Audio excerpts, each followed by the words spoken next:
Tá tendo uma movimentação ali. O Pedro vai falar com a gente agora. Pedro, é a defesa? Tá bom. Isso. Os advogados do Sérgio Cabral vão falar agora. Vamos ouvir então o que eles têm a dizer. A hora que puder, vocês me falam. Tudo bem? Então, tudo bem? Boa tarde para vocês. Eu vim informar que o alvará de soltura já está no Rio de Janeiro.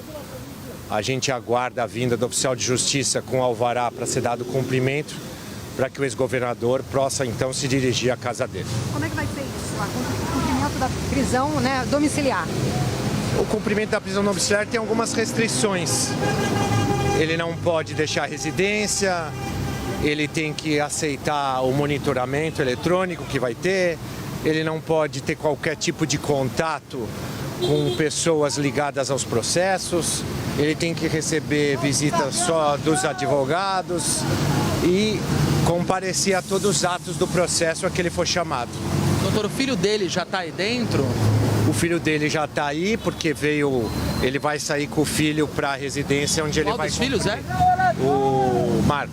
O Marco Antônio já está aí dentro. Já tá. Existe a possibilidade de que Cabral volte a ser condenado ou preso em algum outro processo. Como é que vocês veem essa possibilidade, a chance dele voltar ao presídio? Eu acho que a decisão do Supremo Tribunal Federal, ela afasta qualquer tipo de especulação relacionada à prisão. Porque se o Supremo reconheceu que esta prisão que subsistia, ela não tinha mais necessidade, contemporaneidade, e ela era excessiva por conta do prazo, qualquer outro tipo de prisão que invocar algum desses requisitos, ela vai vir a ser revogada também.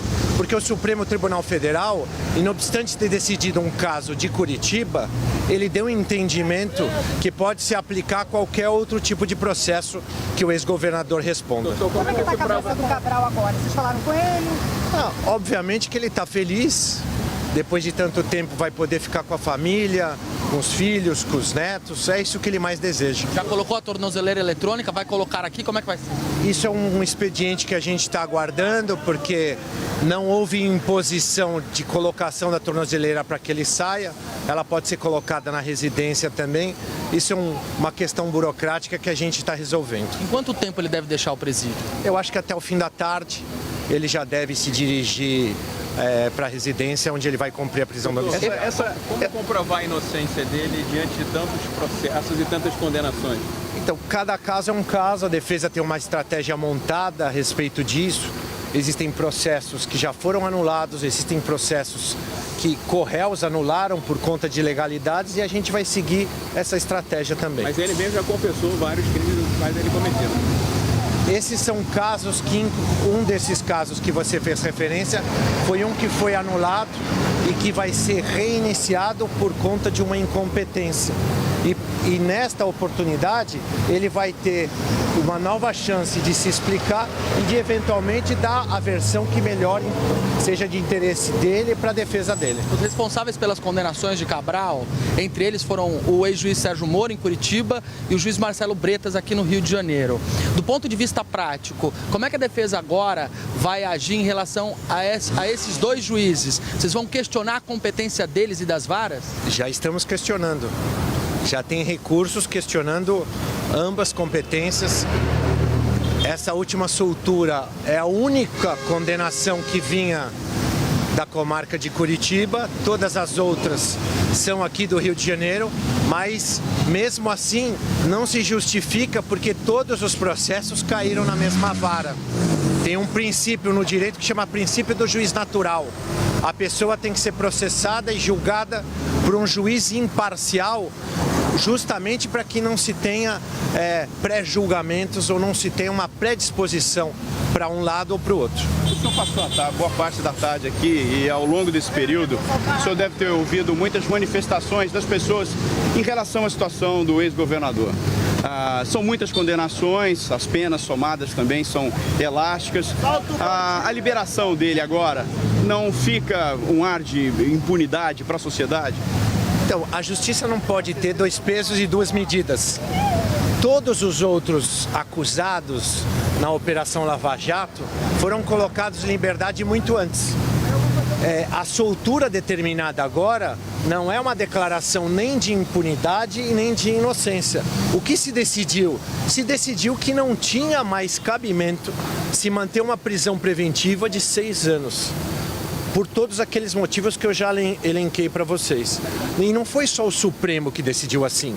Foi o Tribunal de Justiça do Rio de Janeiro e foi o Tribunal Regional Federal aqui da 2ª região também. Todos os juízes, isso foram vários, chegaram ao mesmo entendimento.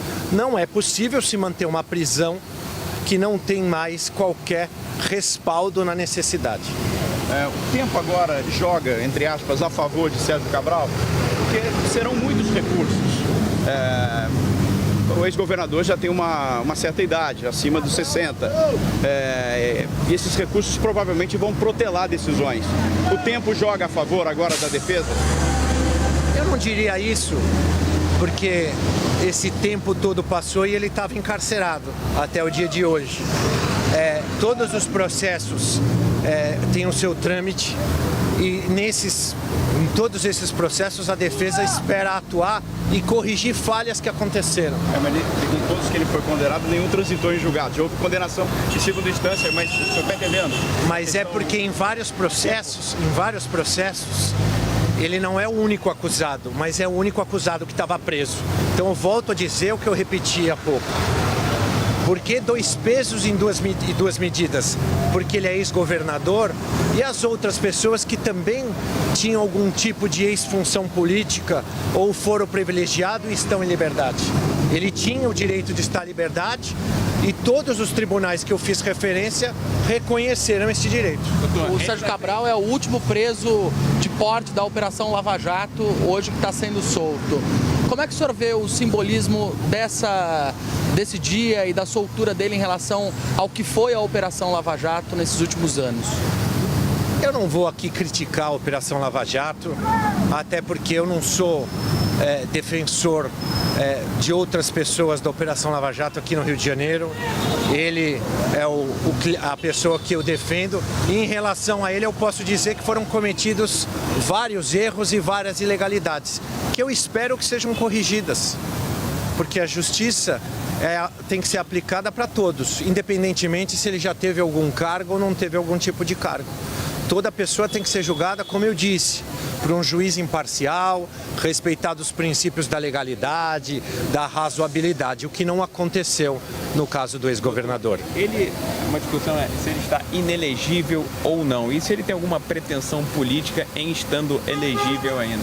Ele não tem nenhuma pretensão política e, conforme a lei da ficha limpa, por como ele tem condenações na 2ª instância que estão em recursos até aqui no Rio de Janeiro, ele não poderia ser candidato, mas eu volto a dizer, ele não quer ser candidato a nada, o que ele quer nesse momento é só ficar junto da família.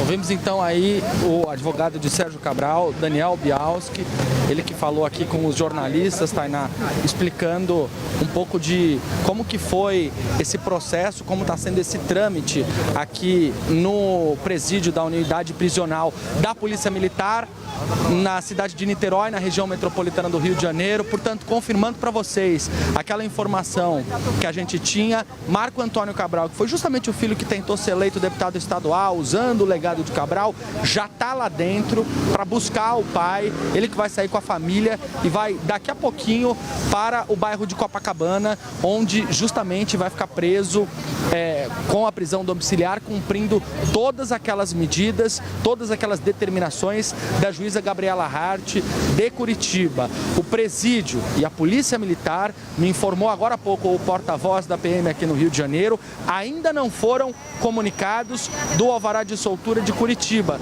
Quando forem, ele vai ser solto. E agora o advogado dele, Daniel Bialski, trouxe uma informação importante, que não há exigência de que a tornozeleira eletrônica seja instalada dentro do presídio. Isso pode ser feito do lado de fora, pode ser feito na casa, na residência de Sérgio Cabral. Então, provavelmente isso vai acelerar esse trâmite de liberação dele, que deve sair a qualquer momento aqui da unidade prisional de Niterói.